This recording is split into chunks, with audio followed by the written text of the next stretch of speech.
Alison, girlfriend, I'm so excited that you're here today with me to talk about mentoring.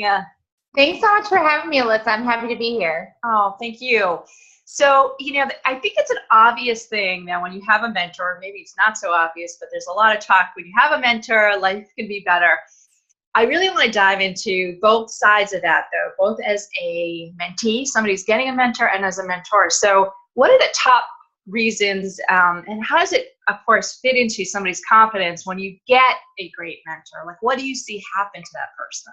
Oh, goodness. When you have a great mentor, it's beneficial to be able to call on the perspective and wisdom of someone who has experience in an area perhaps that you're getting into for the very first time. So you can apply that to absolutely any area of your life, whether it's business, professional, or personal. Anytime you're trying something or you're striving towards something, it's new and it's exciting, but it's scary at the same time. And by being able to call upon the wisdom of a mentor, they can share their perspective and help you know that you're absolutely on the right path and that you're doing the right things. And I think more than anything, it's having the perspectives of someone who has the experience to give you the confidence that you need to aspire to whatever it is you're working on. Yeah, absolutely. And that, I think, applies to it, whether it's a task or it's politics or it's how to dress or the whole gamut. But I think what's maybe less obvious to folks is the incredible value on your own confidence being a mentor. So talk to me about that. Sure. Well, there's nothing better, I think, and we have statistical data that shows that you actually grow more as a leader by serving as a mentor. And the reason for that is because you develop skill sets that will serve you well as you grow in your own leadership roles, including communication and empathy and problem solving. And you're basically demonstrating or you're exercising the skill sets that are going to serve you well as a leader in whatever role that you aspire towards. So mentoring is, by serving as a mentor, you actually grow even more as a leader in that capacity. Well, and I joke with you all the time because you have very relatively old kids. You look like a kid yourself. But being a parent, you have this kind of responsibility, and they're your kids. So I think there's a different dynamic when you're a mentor and you are responsible for somebody else's success and growth, and you see that person flourish. That is incredibly confidence building. Sure. There's nothing better than seeing anyone, grow developmentally, as a result of your time and what you've poured into them, whether that's your child, as we talked about, or an employee or someone that you work with, being able to see how they grow as a result of the perspective that you're able to give them. And there's nothing like it. There's nothing like it, right? So, and I know that your life mission and your company is all about providing great matches, mentorship, and facilitating that within a company. I often see other places where they say, just find a mentor, find somebody and ask them, but maybe, what do you do if you're in that position that you don't have the luxury of your beautiful services and software to find the perfect mentor, and then you find someone you're kind of like, ooh, I think they'd be a great mentor. Do you just go up and say, hey, would you be my mentor? Or what can you just confidently engage a mentor? We just did a training, so you're absolutely right. There are formal structures for mentoring, which that's easy because those people have volunteered and set aside time.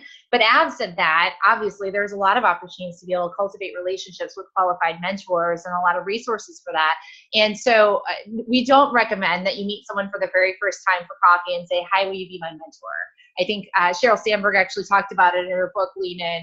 There's not a whole lot more of an intimidating ask than that, right? So if you're meeting someone for the first time, it's, hi, will you be my mentor? It feels a little bit like, whoa, what does that mean? And what kind of commitment are we talking about?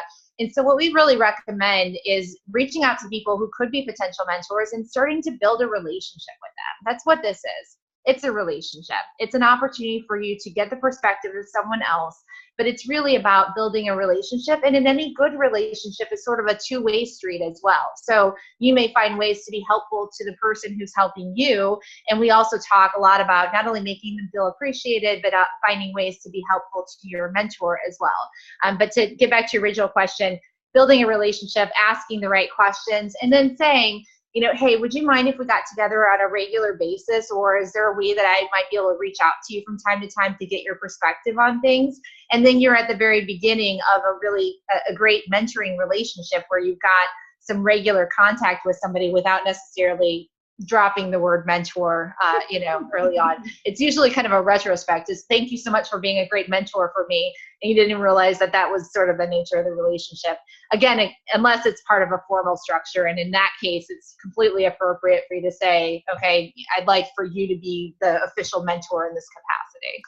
Awesome. I love it. It's not quite as nerve-wracking as asking somebody out on a date, but pretty close. It's pretty close. Yeah, it could be. But I do like that approach of just asking if you can kind of, run by ideas and things and build that as a mentoring relationship without kind of giving it that label. I love that. I'm sure people ask you this too all the time, both on both sides of that table, the mentor and the mentee, which is where is there lines where it gets over, that it's not safe to, or not recommended, I should say, to ask or give advice on personal things? Or, how do you tell people to kind of stay within the boundaries of the mentor-mentee relationship? Well, that's a very interesting question. And I think it really is about personal boundaries to some degree. But also just having a really clear understanding of, I think a lot of times we fall into the trap of we're meeting someone and they think they're really, really wise and they've got a lot of great advice about a lot of different topics. But the reality is we each come to the table with knowledge, experience, and wisdom, from one perspective. And so recognizing that no one person should be the all-knowing, all-seeing guide in every aspect of your life. So what we advocate for is that people have a lot of different people. So this concept of having a personal board of directors that maybe are people who are experts in different areas, but not necessarily relying on one person to be the expert in your personal and your professional relationships and, how you should style your hair and what you should wear and how you should parent. It's not reasonable to expect that one person should be the source of all of that advice and that you follow it to a T. So it's understanding where each perspective is coming from and recognizing where their expertise really lies in terms of what advice you should be seeking from them. If that makes sense. Yeah, that makes really good sense. I think it may be a little easier said than done sometimes, but needless to say, you don't really want to go to the same person with all the different questions that you got at any given time. What happens if you fall out of love with your mentor, or first, or the mentor is like, I really don't want to do this anymore. Either I don't have time or I don't like the person. How do you break up with them? Well, I think there are ways of easing out of any relationship, right? That you might have where there comes a time where you feel like I'm not growing as a result of this, or this isn't working for me. And it could be a simple matter of sort of blaming schedules or that sort of thing. But we hear that a lot. There's a point in time in any relationship where you feel like, okay, I've gotten what I need from a mentoring perspective, and maybe the relationship needs to shift a little bit, or maybe I need to lessen the frequency of the time that I'm spending with this person, in the interim. So there's a lot of ways of going about doing that without actually having to officially say, hey, I don't want you to be my mentor anymore, because the reality is, we're learning continually from everybody that we interact with. And so you don't have to sort of define that, okay, this mentoring relationship is over, unless you are, in fact, in a formalized structure where you feel like it's not a great fit. And in those instances, going to the administrator or whoever is responsible for the matching and that sort of thing might be the best way to go. But under normal circumstances, it's more of a finesse or a way of sort of easing out of the relationship a little bit, or allowing the relationship to take a little bit of a turn and recognizing that maybe I've gone as far as I can with this person in terms of what I need to learn. So I bet you hear this a lot too. I think we all expect our managers to be our mentors, and that's probably not realistic. It may not be fair either. And that's probably why you have such a successful business, is because people need to find other mentors and so forth in the environment. But what's your take on, should the manager be a mentor, or if not, is that okay? I think most managers are inherently good mentors because they've achieved a measure of success beyond that of the people who are reporting to them. And so being willing to share their perspective is a hallmark of great managers, but not every manager either has the time or the inclination. And so recognizing that is really important. However, as you referenced, even if your manager is a great mentor, it's still very helpful sometimes to get outside perspective, outside of your organization, even outside of perhaps your industry, to really help navigate certain things or what it is you're aspiring to do without the sometimes the conversations that you can have in an internal capacity are somewhat limited due to politics or other constraints. And so not every manager is going to be a great mentor. Even if they are, it's important to get outside perspective as well, and to develop a relationship with people who can give you different aspects and different perspective, and especially people that you can kind of let your hair down with and be honest and tell them what you're struggling with so that they can offer some advice and help. So that leads me to my last question, but is it better to have a mentor that works in your company, in your environment, or is it better to have somebody outside, or does it really depend? I think it's important to have both. So my answer is C, both. But it really depends, because the person internally is going to be able to tell you things like how to navigate that particular industry, how to be successful, particularly if they've had some measure of success within that industry, and to really help groom you for possible positions, and perhaps be a sponsor for those positions as well. Someone externally, as I said earlier, is someone who you might be able to, you feel that you trust them, and you might be able to let your hair down a little bit and tell them exactly what you're struggling with so that they can recommend some resources without any sort of bias or any kind of retribution for being able to share, if that makes any sense. So I recommend having both.